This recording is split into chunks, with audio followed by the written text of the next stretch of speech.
प्रकाश से रिलेटेड एक नए टॉपिक में आप सभी का एक बार फिर से स्वागत है। तो प्रकाश में हम लोग अपवर्तन से रिलेटेड न्यूमेरिकल हमने 30 न्यूमेरिकल को बहुत डिटेल ही अच्छे से सॉल्व किया था। इस वीडियो में हम अपवर्तनांक से रिलेटेड कुछ न्यूमेरिकल सॉल्व करेंगे और प्रिज्म से रिलेटेड। तो ये प्रीवियस ईयर पॉलिटेक्निक के प्रीवियस ईयर के 15th क्वेश्चन को हमने यहाँ पे लिया है। तो चलिए शुरुआत करते हैं आज के पहले प्रश्न से। तो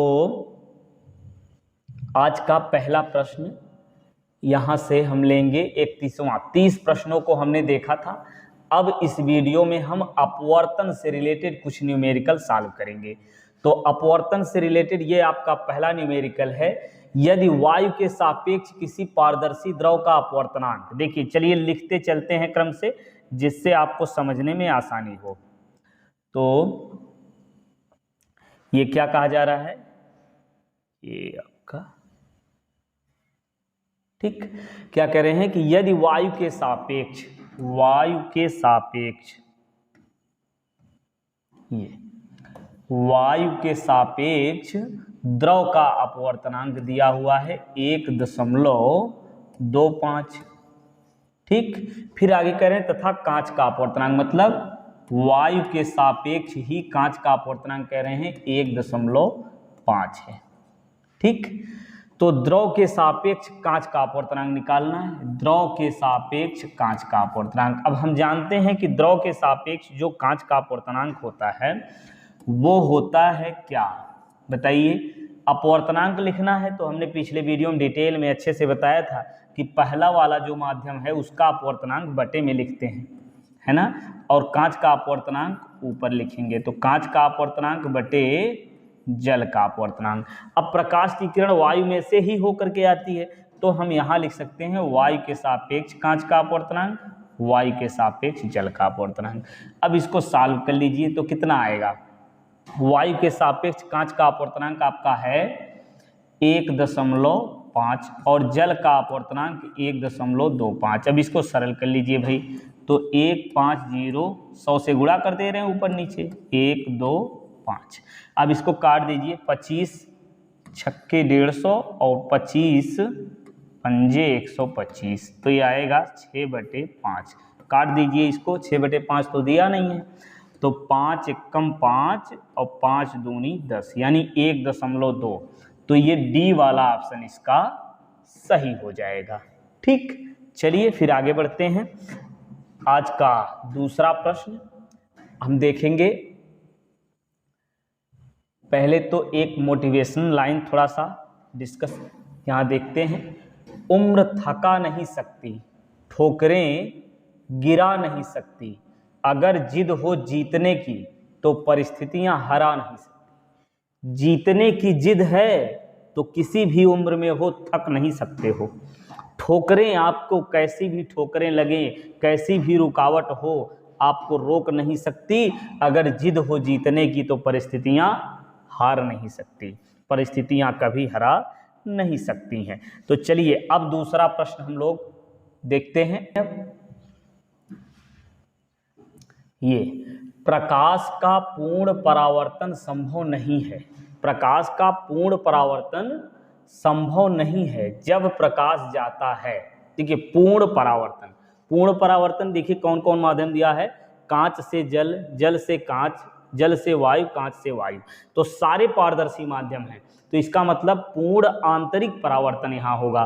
पूर्ण आंतरिक परावर्तन कब होता है, चलिए इसको भी फिर से रिवाइज करके तब प्रश्न का उत्तर आप बताइए। देखिए क्या होता है कि जब प्रकाश की किरण सघन माध्यम से विरल माध्यम में आती है तो सघन माध्यम में बना वह आपतन कोण जिसके लिए विरल माध्यम में अपवर्तन कोण 90 अंश हो जाता है, ये क्रांतिक कोण होता है। अब आपतन कोण क्रांतिक कोण से और अधिक बढ़ा देंगे तो बन जाएगा आपका क्रांतिक कोण जितना भी है उससे अधिक कोण पर आएगी प्रकाश की किरण, तो पूर्ण आंतरिक परावर्तन हो जाता है, वापस चली जाती है। ये होता है। अब देखिए कह रहे हैं कांच से जल, तो सघन से विरल होना चाहिए, तो पूर्ण आंतरिक परावर्तन संभव नहीं है कह रहे हैं। तो इसका मतलब कांच से जल में यहाँ तो संभव है, इसका मतलब ये ऑप्शन गलत होगा। अगला देखिए जल से कांच में, जल से कांच यानी विरल से सघन में आ रही है, विरल से सघन में आ रही, तो यहां नहीं होगा, पूर्ण आंतरिक परावर्तन यहां संभव नहीं है। वही तो पूछ रहे हैं, पूर्ण आंतरिक परावर्तन कहां संभव नहीं है, तो यही वाला ऑप्शन इसका सही हो जाएगा। आगे भी देख लीजिए, जल से वायु में यानी विरल से सघन में आ रही, जल से वायु यानी सघन से विरल आ रही है, ये भी नहीं होगा। कांच से वायु यानी ये भी सघन से विरल में है, तो यहाँ पूर्ण आंतरिक परावर्तन हो सकता है। इन तीनों में पूर्ण आंतरिक परावर्तन हो सकता है। जल से जब कांच में आएगी प्रकाश की किरण, तो वहां पूर्ण आंतरिक परावर्तन नहीं हो सकता है। तो चलिए अगला देखते हैं। इसके बाद ये प्रश्न जो है आपका कंप्लीट हुआ। अगला प्रश्न अब देखते हैं, आपके सामने है ये। श्वेत प्रकाश के स्पेक्ट्रम में 7 रंगों में जिसकी आवृत्ति अधिक होती है वह रंग है। देखिए हमने बताया लाल रंग की चाल और तरंगदैर्घ्य अधिक होती है, चाल और तरंगदैर्घ्य लाल रंग की अधिक होती है, और बाकी सब चीजें बैगनी रंग की अधिक होती हैं। कैसे? विबग्योर के हिसाब से मिला था। तो किसकी आवृत्ति अधिकतम होगी, तो इसका आंसर होगा बैगनी रंग, यानी ए वाला ऑप्शन इसका सही होगा।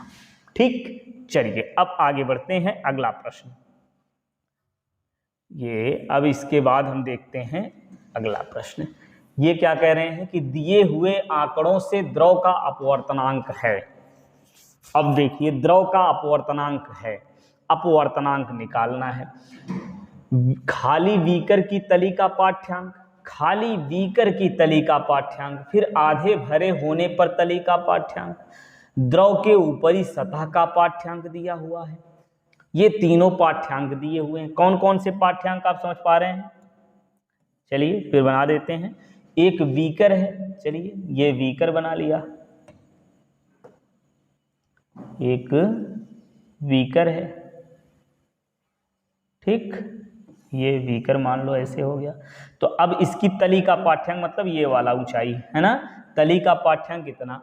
आधा भरा हुआ क्या है, आधे भरे होने पर तली का पाठ्यांक कितना है, और द्रव की ऊपरी सतह, द्रव की ऊपरी सतह का पाठ्यांक मतलब पूरा भरा हुआ द्रव की पूरी सतह, तो पूरी ऊंचाई जो है आपकी इतनी है, पूरी ऊंचाई इतनी है। अब तली के पाठ्यांक सहित है, तली के पाठ्यांक सहित है, तो देखिए अपवर्तनांक पूछ रहे हैं द्रव का, तो हम जानते हैं द्रव का अपवर्तनांक बराबर यानी n बराबर होता है क्या, वास्तविक ऊंचाई, क्या, वास्तविक ऊंचाई ये तो बहुत ही मोटा हो गया, और आभासी ऊंचाई, थोड़ा पतला कर लेते हैं, वास्तविक ऊंचाई और बटे में लिखेंगे आभासी ऊंचाई, आभासी ऊंचाई, ठीक ये।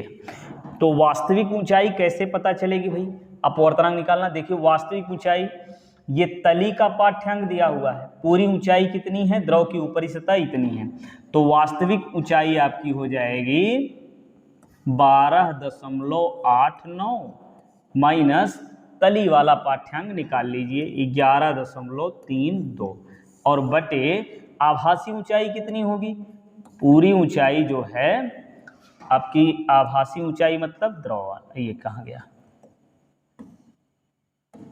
12.85, ये पूरा भरा हुआ है, इसमें से माइनस कर लीजिए 11.80, यानी द्रव वाला जब निकाल देंगे तो द्रव में क्या बन जाएगा, आभासी आ जाएगा। तब फिर तो इसको घटा लीजिए भाई, कितना आएगा, 9 में से 2 गए 7, ये आपका आया 7, और ये 8 में से 3 निकाल लीजिए, 8 में से 3 निकालिए 5, और ये दशमलव, ये आपका दशमलव कितना, ये आया 2 में से 1 निकालेंगे तो 1 आ गया इतना, और बटे में कितना हो जाएगा 50.1, ठीक, अब इसको काट दीजिए, जो भी आना है वो आ जाएगा आपका। तो काटेंगे कैसे, भाग दे दीजिए, 1 5 7 1 0 5, ठीक है, एक बार गया, ये मिला 2 5, ठीक है, दशमलव बढ़ा के 0 लिख लीजिए। तो 5 बार जाएगा क्या, 5 × 5 = 25, 5 नहीं जाएगा, 4, 1.4 दिया हुआ ना, 1.44, तो ये वाला ऑप्शन इसका सही हो जाएगा। बात समझ में आई। अपवर्तनांक बराबर क्या होता है, वास्तविक ऊंचाई बटे आभासी ऊंचाई, ठीक है। तो वास्तविक वाला कैसे मिलेगा, पूरी ऊंचाई में से इस तली वाला घटा दीजिए तो वास्तविक ऊंचाई आ गई। अब आधे भरे हुए तली का पाठ्यांक, जब आधा भरा होगा तो वो क्या आएगा, आभासी आएगा। तो पूरे पाठ्यांक में से आधा भरा वाला जब घटा देंगे तो आ जाएगी आभासी ऊंचाई। ये हल कर लिया हमने, अपवर्तनांक आ गया। ठीक, अपवर्तनांक कितना आया, 1.44, 1.44। ठीक, चलिए अगला प्रश्न अब देखते हैं हम। आज का ये वाला,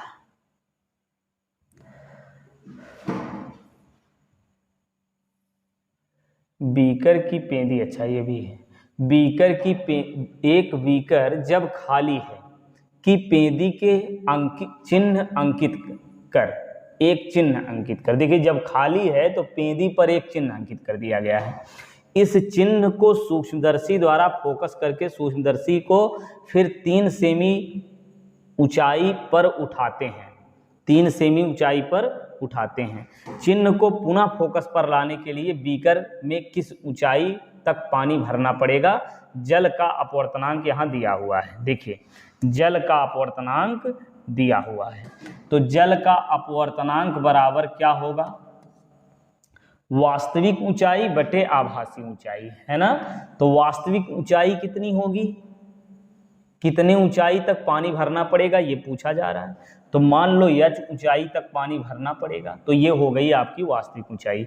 अब क्या करें हैं कि 3 सेमी पर, देखिए इस सूक्ष्मदर्शी को फोकस करके सूक्ष्मदर्शी को फिर 3 सेमी ऊंचाई पर उठाते हैं।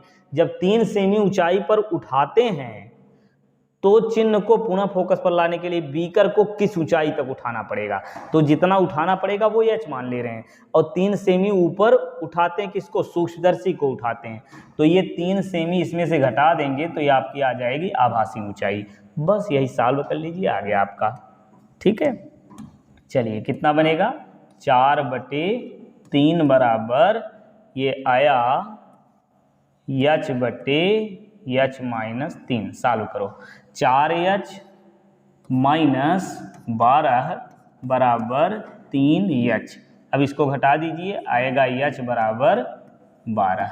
ठीक है, तो 12 ऑप्शन में है, ये 12 सेमी, डी वाला ऑप्शन इसका, ये वाला ऑप्शन इसका सही होगा। ठीक, आगे बढ़ें, चलिए तो फिर आगे देखते हैं।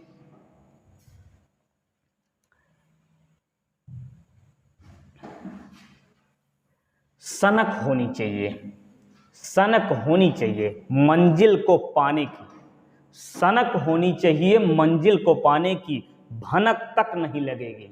सनक होनी चाहिए मंजिल को पाने की, भनक तक नहीं लगेगी, और मंजिल कदमों पे होगी। तो सनक होनी चाहिए मंजिल को पाने की, तो अपने आप में एक लक्ष्य बनाइए और उस पर इस प्रकार जुटिए कि एकदम सनक हमेशा वही दिमाग में चलता रहे, तो फिर पता ही नहीं चलेगा कि कब आपको आपकी मंजिल मिल गई। तो ये आपका ये चौथा प्रश्न हो गया 26। नेक्स्ट क्वेश्चन 37वां प्रश्न अब देखना है। तो चलिए देखते हैं इसमें क्या करें। एक प्रिज्म, प्रिज्म के पदार्थ का अपवर्तनांक 1.414 तथा प्रिज्म का कोण 60 अंश है। तो चलिए लिखते हैं, यहाँ लिख के लगाते हैं।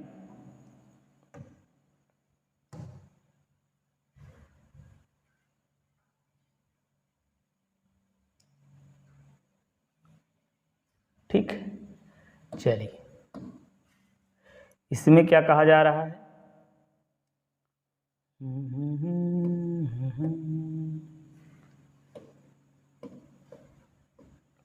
चलिए प्रिज्म के पदार्थ का अपवर्तनांक यानी n बराबर 1.414, ठीक, n का मान इतना है। अब प्रिज्म कोण यानी a बराबर 60 अंश, ठीक। अब यदि प्रकाश की किरणें सममित गमन करती हैं, मतलब एक समान रूप से आती हैं, तो आपतन कोण कितना होगा, यानी I का मान कितना होगा, ये निकालना है, ठीक है। तो प्रिज्म के लिए अपवर्तनांक बराबर फार्मूला आपको याद होगा।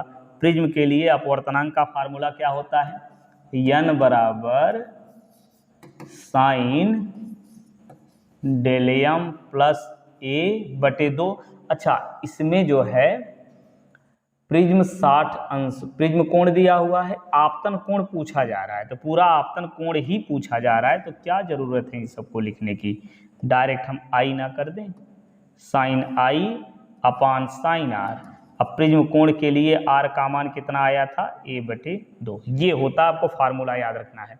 फार्मूला वास्तव में होता क्या है, चलिए इसको भी लिख देते हैं हम, sign del m plus a/2 और नीचे साइन a/2। अब देखिए यहाँ आपतन कोण यही तो पूछ रहे हैं, तो यहाँ इतना लिखने से अच्छा है कि हम I ही लिख दें, ठीक। चलिए अब इसको सॉल्व करिए भाई, कितना आसान है, यहाँ रखेंगे सॉल्व कर लेंगे भाई, ये तो बड़ा आसान है, आप लोग तो अब तक लगा चुके होंगे, है ना।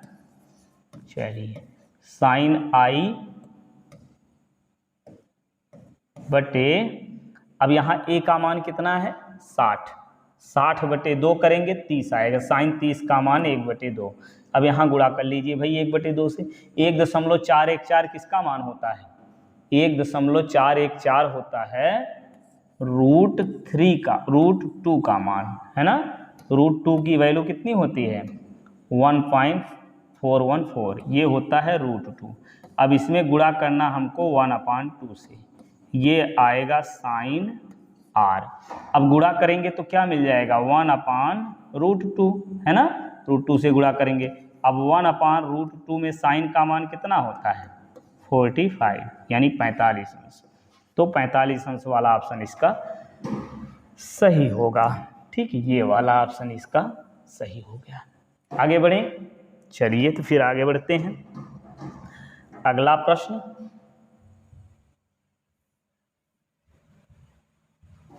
ये एक प्रकाश की किरण वायु से होकर एक द्रव में से गुजरती है, वायु से होकर के द्रव में से गुजरती है तथा 15 अंश से विचलित होती है। यदि आपतन कोण का मान 60 अंश है तो उस द्रव का अपवर्तनांक ज्ञात करना। प्रश्न समझ में आया क्या है, प्रकाश की किरण वायु से होकर द्रव में आ रही, चलिए माध्यम बनाते हैं, वायु से होकर के द्रव में आ रही है, तो चलिए ये मान लेते हैं, इधर ऊपर हो गया वायु और नीचे हो गया द्रव, ठीक, वायु से होकर के द्रव में आ रही है। यदि आपतन कोण 60 अंश है, देखिए ये यही तो कह रहे हैं कि आपतन कोण कितना है, ये 60 अंश है, आपतन कोण 60 अंश है। अब ये देखिए वायु से द्रव में आ रही है तो क्या होगा, अभिलंब की ओर झुक जाएगी, तो 15 अंश विचलित होती है, इसको सीधे निकलना है तो सीधे तो निकलेगी नहीं, है ना, इसको जो है ऐसे निकलना था, ऐसे आएगी नहीं, 60 अंश के कोण पर आएगी नहीं, 15 अंश मुड़ जाएगी, 15 मुड़ गई तो ये कोण कितना हो जाएगा आपका, ये हो जाएगा बताइए 45 अंश। वाह क्या बात है, ये 45 अंश हो गया। अब तो निकाल लीजिए क्या निकालना, द्रव का अपवर्तनांक कह रहे हैं, वायु के सापेक्ष द्रव का अपवर्तनांक कितना होता है, वायु के सापेक्ष द्रव का अपवर्तनांक ये होता है साइन I बटे साइन R। रख लीजिए साइन I साइन 60 और साइन 45, साइन 60 का मान होगा √3/2, 45 का 1/√2।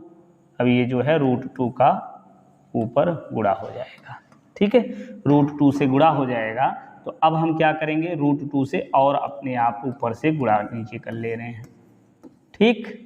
तो ये कितना बना, √3 इंटू ये हो गया 2/2 2 से 2 कैंसिल, ये बचा कितना 3/2।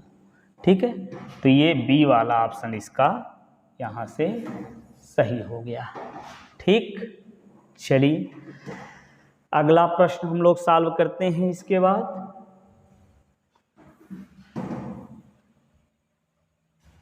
ये वायु के सापेक्ष जल तथा कांच के अपवर्तनांक क्रमशः दिए हुए हैं, देख पा रहे हैं।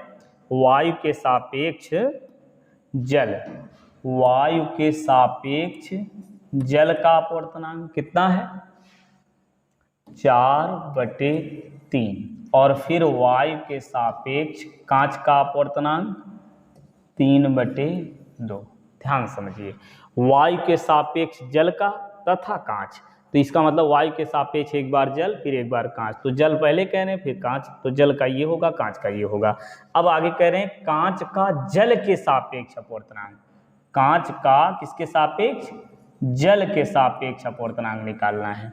तो ये कितना होगा, ये होगा कांच का अपवर्तनांक ये होगा आपका कांच का अपवर्तनांक यानी AnG/AnW। अब इसको तो सॉल्व ही कर लोगे, 4/3 और नीचे फिर 3/2, तो आएगा 2/3, ये आ गया 8/9। ठीक है, ये क्या हुआ, कांच का जल के सापेक्ष अपवर्तनांक, तो ये कांच का अपवर्तनांक 3/2 है जी, ये 3/2 होश में 3/2 कांच का अपवर्तनांक, और जल का अपवर्तनांक 4/3, तो 3 ऊपर आएगा 4 नीचे, ये आपका आया 9/8। ठीक है, चलिए तो ये हो गया आपका सी वाला ऑप्शन सही। आगे बढ़े, चलिए फिर आगे देखते हैं 39 के बाद अब ये 40वां प्रश्न। तो कितने प्रश्न है इसमें, 45 है ना, 30 से शुरू किया गया था, 45 प्रश्न है। इसमें कहा क्या जा रहा है, यदि एक समबाहु प्रिज्म का अपवर्तनांक, समबाहु प्रिज्म का अपवर्तनांक देख पा रहे हैं, समबाहु प्रिज्म का अपवर्तनांक, तो n बराबर √3 लिख देते हैं। तो इसका न्यूनतम विचलन कोण यानी डेलियम निकालना है, डेलियम बराबर होता है, ये निकालना है हमको, अपवर्तनांक दिया हुआ है, समबाहु प्रिज्म है, तो प्रिज्म यदि समबाहु है, देख पा रहे हैं प्रिज्म ये जो है समबाहु है, तो कोण कितना होगा, प्रिज्म कोण कितना होगा, समबाहु त्रिभुज का कोण कितना होता है 60 अंश। बस अब तो सॉल्व ही कर लेंगे, फार्मूला अभी पिछले न्यूमेरिकल में एक बार लिखा गया था, तो फार्मूला क्या लगेगा, n = sin डेलियम प्लस A/2 और नीचे sin A/2। ठीक, अब यही सॉल्व कर लो भैया, तो ये आपका आ जाएगा साइन डेलियम, यही तो निकालना, चलिए नीचे नीचे लिखते हैं, तो ये मिलेगा n का मान √3 बराबर, n का मान कितना लिखेंगे √3, ये √3 = साइन डेलियम, ये निकालना है आपको, a कितना है 60 अंश, और बटे में साइन 60/2 कर लीजिए 30, और साइन 30 का मान 1/2, तो 1/2 का गुणा इधर कर लीजिए, √3 × 1/2। ठीक है, साइन 30 का मान 30 कैसे आया, 60/2 30 आया, साइन 30 का मान 1/2, 1/2 का गुणा इधर कर लीजिए। अब ये आया आपका इधर कितना, ये बटे में 2 होता है, चलिए तो ये आपका इधर बच गया साइन डेलियम प्लस 60/2। ठीक, अब साइन करीब 3/2, साइन में कितने का मान होता है, साइन में कितने का मान जो है होता है √3/2, ये लिखना है पहले साइन 60। ठीक, और इधर ये आपका आ गया साइन डेल एम प्लस 60/2, दोनों तरफ साइन हटा दीजिए, तो ये आपका आ गया डेल एम प्लस 60/2। तो ये साइन यहाँ से हटा ही दे रहे हैं, ठीक। तो ये गुणा करिए, कितना आएगा 120 बराबर डेल एम प्लस 60। तो डेल एम बराबर आएगा 100, 6 दूनी 12, 120 होगा जी। 120 माइनस 60 तो आ गया 60 अंश। वाह भाई, अल्पतम विचलन कोण कितना आया, 60 अंश आ गया। यानी सी वाला ऑप्शन इसका सही होगा। आगे बढ़े, चलिए।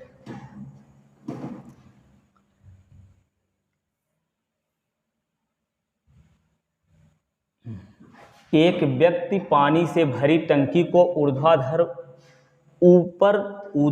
रूप से नीचे देख रहा है। एक व्यक्ति पानी से भरी टंकी को ऊर्ध्वाधर ऊपर से नीचे की ओर देख रहा है, समझ गए। टंकी की तली 30 मीटर की गहराई पर प्रतीत होती है। यदि अपवर्तनांक कितना है तो वास्तविक गहराई बताइए। वाह, कितना आसान। देखिए, वास्तविक गहराई, अपवर्तनांक कह रहे हैं ना 1.33, अपवर्तनांक बराबर होता है वास्तविक गहराई x मान लीजिए, प्रतीत जो हो रहा है वो आभासी होगा, गुणा कर लीजिए, कितना आएगा 0.993.2 अंक पर। यही हो गया भाई, है ना। ए वाला ऑप्शन इसका सही हो गया। कितना आसान। यदि कॉन्सेप्ट क्लियर है तो सारे प्रश्न आप बहुत ही आसानी से इजी तरीके से आप आंसर दे पाएंगे, ठीक। चलिए अगला देखते हैं। कांच का अपवर्तनांक दिया हुआ है। कांच का अपवर्तनांक कितना है। कांच हवा की सतह के लिए क्रांतिक कोण निकालना है। कांच और वायु की सतह के लिए, देखिए क्रांतिक कोण कब बनता है, जब प्रकाश की किरण कांच से आएगी कहाँ, वायु में, ठीक। अब ये बनेगा आपका C और ये बनेगा 90 अंश। यही तो होता है क्रांतिक कोण। अब इसमें हमको निकालना है, देखिए अपवर्तनांक दिया हुआ है कांच का, यहाँ हम लिखेंगे y के सापेक्ष कांच का अपवर्तनांक बराबर ये होता है कितना, चलिए ANG बराबर 1/sin होगा, है ना। sin C का मान हमको निकालना क्या है, यही sin C निकालना। चलिए तो यहाँ से एक काम करते हैं, मान रख देते हैं ANG, कांच का अपवर्तनांक कितना दिया हुआ है 3/2 बराबर 1/sin C। अब ये sin C कितना आएगा 2/3। sin C का मान देखिए 2/3 कितने का मान दिया हुआ है sin 42। इसका मतलब sin 42 जब यहाँ रखेंगे तो आएगा आपका, है ना, ये क्या हुआ देखिए, चलिए ये आपका इधर sin C है, इधर लिख दे रहे हैं sin 42, 40 2 42, यही तो है 1/2 का मान। तो C का मान कितना आ गया 42, खत्म करिए, हो गया, ठीक है। ये वाला C वाला ऑप्शन इसका सही होगा, ठीक। चलिए फिर आगे बढ़ते हैं।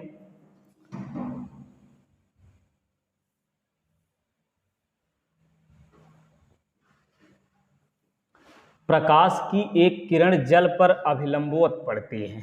प्रकाश की किरण जल पर, मान लीजिए ये जल है, इस पर लंबवत प्रकाश की किरण आ रही है। कैसे आ रही है, लंबवत जब प्रकाश की किरण आ रही, मान लो ये जल की सतह है, लंबवत यदि आएगी तो क्या होगा, ये सीधे निकल जाती है, ठीक है। तो अपवर्तन कह रहे हैं कितने कोण पर अपवर्तन होगा, तो क्या मुड़ेगी, कुछ भी नहीं मुड़ेगी, बिल्कुल नहीं मुड़ेगी, तो 0 अंश हो जाएगा यही वाला, ठीक है। सीधे लंबवत यदि प्रकाश की किरण आपतित होती है तो वो सीधे निकल जाती है, अपवर्तन नहीं होता, नहीं मुड़ती है, ठीक है। चलिए अगला देखते हैं हम लोग। ये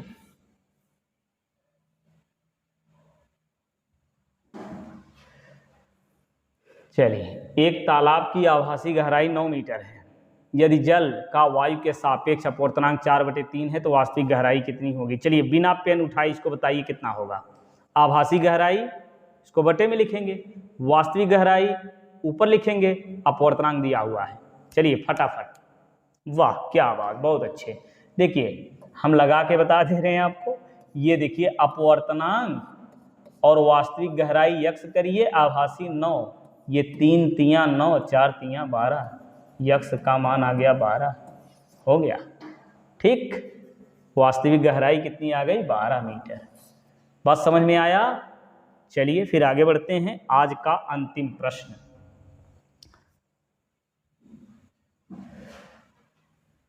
ये पराबैंगनी प्रकाश का स्रोत है, पराबैंगनी प्रकाश का स्रोत है। तो पराबैंगनी प्रकाश किससे निकलता है, ये आपको याद रखना है, लाल गर्म लोहे की गेंद से। ये लोहा जब रक्त तप्त गर्म हो जाता है तो उससे जो प्रकाश निकलता है वो पराबैंगनी प्रकाश होता है। ठीक है, तो चलिए पढ़ते रहिए, स्वस्थ रहिए, मस्त रहिए। मिलते हैं हम लोग नेक्स्ट वीडियो में, नेक्स्ट एक नए टॉपिक के साथ।